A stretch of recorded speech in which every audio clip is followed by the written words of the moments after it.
મથુરાના રાજા વસુદેવ અને રાણી દેવકીના 8મા પુત્ર તરીકે ભગવાન શ્રીકૃષ્ણનો જન્મ થયો હતો. દેવકીના ભાઈ ક્રૂર રાજા કંસને ભવિષ્યવાણી સાંભળી હતી કે દેવકીનો 8મો પુત્ર તેની મૃત્યુનું કારણ બનશે.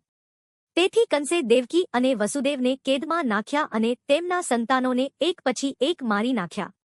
પરંતુ જ્યારે શ્રીકૃષ્ણનો જન્મ થયો ત્યારે દિવ્ય પ્રકાશ છવાઈ ગયો અને દેવકી વસુદેવના બંધ ખુલી ગયા. વસુદેવે બાળક કૃષ્ણને યમુના નદી પાર કરીને ગોકુળ લઈ ગયા અને યશોદા નંદના ઘરમાં મૂકી આવ્યા. ગોકુળમાં કૃષ્ણનો બાળપણ આનંદમય રહ્યો. તે માખણ ચોરતા, ગોપાલો સાથે રમતા અને સૌને આનંદ આપતા. પૂતનાના દુષ્ટ પ્રયાસને પણ તેમણે બાળરૂપે નિષ્ફળ કર્યો. કાલિયા નાગનો સંહાર કરીને યમુનાને શુદ્ધ કરી.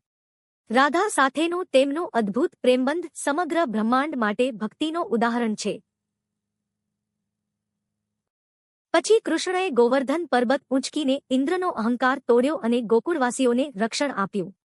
મથુરા જઈ કંસનો વધ કર્યો અને પોતાના માતા પિતાને મુક્ત કર્યા. ત્યારબાદ દ્વારકાનગરી સ્થાપી અને પાંડવોના સાથી બની ધર્મની સ્થાપના માટે મહાભારતમાં માર્ગદર્શન આપ્યું.